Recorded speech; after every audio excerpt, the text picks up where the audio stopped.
एक चीज और आज के स्ट्रैटेजी समझें उससे पहले हमारे आईटी स्टॉक्स के बारे में, क्योंकि एक तो जो नास्डैक में हो रहा है उसका इम्पैक्ट है ही, हालांकि हमारे नंबर्स अभी तक अच्छे रहे, आज एनएफपी के भी आएंगे उसके दम पर चल रहे हैं, बट एक नास्डैक की जो गिरावट है, दूसरा जो खबर आई है कर्नाटका सरकार 50 से 100% की रिजर्वेशन प्राइवेट सेक्टर में ले रही है, हालांकि इस बिल पर उन्होंने रोक लगा दी है, बट एक कंसर्न जरूर बन जाता है आगे किसी भी फॉर्म में अगर ये इंप्लीमेंट हो जाता है तो फिर आईटी में क्या खास रह सकता है सर?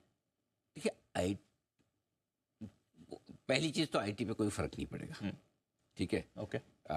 अगर आप ये सोचते हैं कि इसी खबर के दम पर आईटी शेयर बिकने चाहिए, कोई फर्क नहीं पड़ता। पहली चीज तो है कि कोई भी, ठीक है, बंगलुरु और कर्नाटक आईटी का हब है जी, और बंगलुरु ने और कर्नाटक ने पूरे देश को दुनिया में एक पहचान दिलाई है जी, ठीक है। और वो हमारी आईटी कैपिटल है, हमारा कैलिफोर्निया है, सिलिकॉन वैली हमारी है, बराबर है।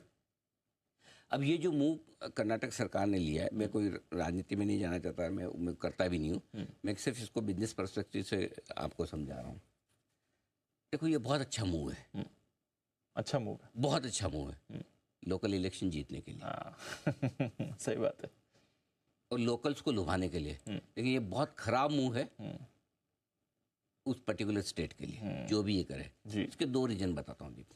पहली चीज, आज एक ज़माना था कि सिर्फ हिंदुस्तान की सरकार बाहर जाकर रोड शोज करती थी कि देश में आइए पैसा लगाइए, ठीक है, या हमारे यहाँ शोज होते हैं प्रवासी भारतीयों के, ये हो।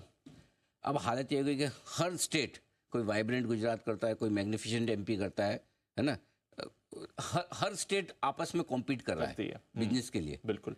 कोई इन्फोसिस, कोई टीसीएस, भले हेडक्वार्टर आपका जिसका भी बेंगलोर में हो, स्टार्टअप्स के हेडक्वार्टर्स बेंगलोर में हो, कितना टाइम लगता है बेंगलोर से बाहर निकलने में, और सबके ऑफिसेज पूरे देश भर में। करेक्ट। ऐसा नहीं कि इन्फोसिस पूरा, नो डाउट सबसे ज्यादा वहाँ होगा, लेकिन उनके लिए बहुत आसान काम है, 6 महीने के अंदर पूरा बेस शिफ्ट कर जाएंगे। और कोविड में तो एनीवे इन्होंने वर्क फ्रॉम होम करके भी कर ही लिया था। और सबसे बड़ी बात, आपके पास में हैदराबाद, तेलंगाना रेड कारपेट लगा के बैठा है, वो गिफ्ट सिटी में सारे के सारे बिजनेस निकल जाएंगे।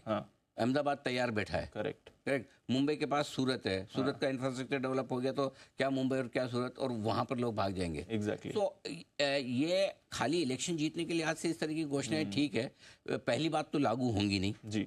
अगर लागू हो भी गई तो नुकसान जो स्टेट इसे लागू करता है उसका और उसकी जनता का ही ज्यादा है।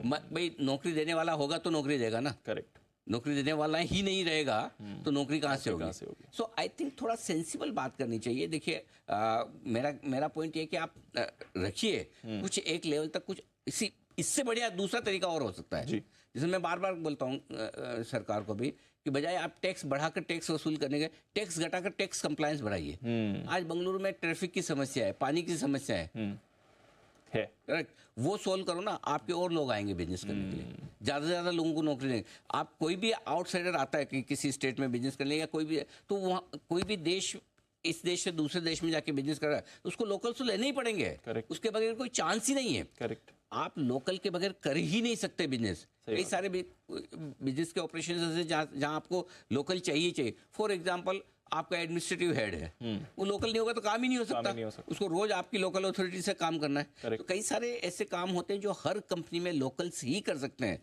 अगर आप माहौल बनाएंगे बिजनेस के लिए, आप सुविधाएं देंगे, इंफ्रास्ट्रक्चर बनाएंगे, तो लोग ज्यादा से ज्यादा आएंगे, ज्यादा निवेश करेंगे। अब क्या होगा इससे मुझे नहीं पता, कि एक्चुअली बिल वापस ले लिया है, राइट, आएगा नहीं आएगा भगवान जाने वापस। लेकिन अगर मैं कोई टीसीएस हूँ, अगर मैं कोई इन्फोसिस हूँ, और अगर मुझे अब फ्यूचर में नया कोई काम करना है, तो अब मैं अभी तो नहीं करूंगा कर्नाटक। एग्जैक्टली।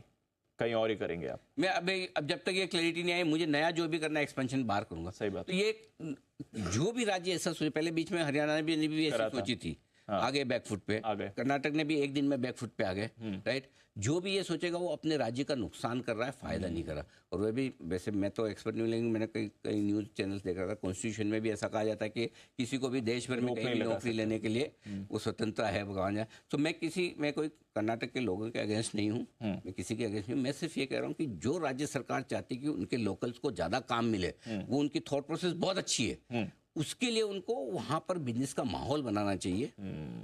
एनवायरमेंट बनाओ, इंफ्रास्ट्रक्चर बनाओ, सुविधाएं दो, टैक्स रिबेट्स दो, राइट। आपको दूसरे राज्यों से कॉम्पीट करना है, आपका पड़ोसी तैयार बैठा है लपकने के लिए, हैदराबाद में तो उन्होंने तो तुरंत ही बोल दिया यहाँ आ जाओ। इमीडिएटली आ गया चंद्रबाबू का, नायडू साहब बोले तुरंत आ जाओ। तो आप फायदा नहीं कर रहे हैं, आप अपने लोगों का नुकसान कर रहे हैं, ये लोगों को समझना होगा। तो आई डोंट थिंक ये इम्प्लीमेंट होने वाला है, और हुआ तो इसमें नुकसान कंपनीज को इतना फर्क नहीं पड़ना चाहिए। कंपनियों को क्या फर्क पड़ेगा, वो तो थोड़ा निकल जाएंगे, बेस शिफ्ट करना पड़ेगा, निकल जाएंगे, क्या फर्क पड़ता है। से अल्टीमेटली प्राइवेट जॉब्स और पब्लिक सेक्टर जॉब्स में ये तो फर्क हमेशा रहेगा ना। आप पब्लिक सेक्टर जॉब्स को प्राइवेट सेक्टर की तरह नहीं चला सकते, और प्राइवेट सेक्टर के जॉब्स को पब्लिक सेक्टर की तरह नहीं चला सकते। Correct sir, correct. और हर चीज में अगर सरकार ही डिसाइड करेगी कहाँ किसको बैठना है, तो फिर तो एंटरप्रेन्योरशिप खत्म हो जाएगी। Exactly, correct. फिर तो आदमी कोई किस तरह से बिजनेस बढ़ाएगा, करेगा। सो आई थिंक सेंसिबल नहीं है। लेट्स सी क्या होता है। ठीक है।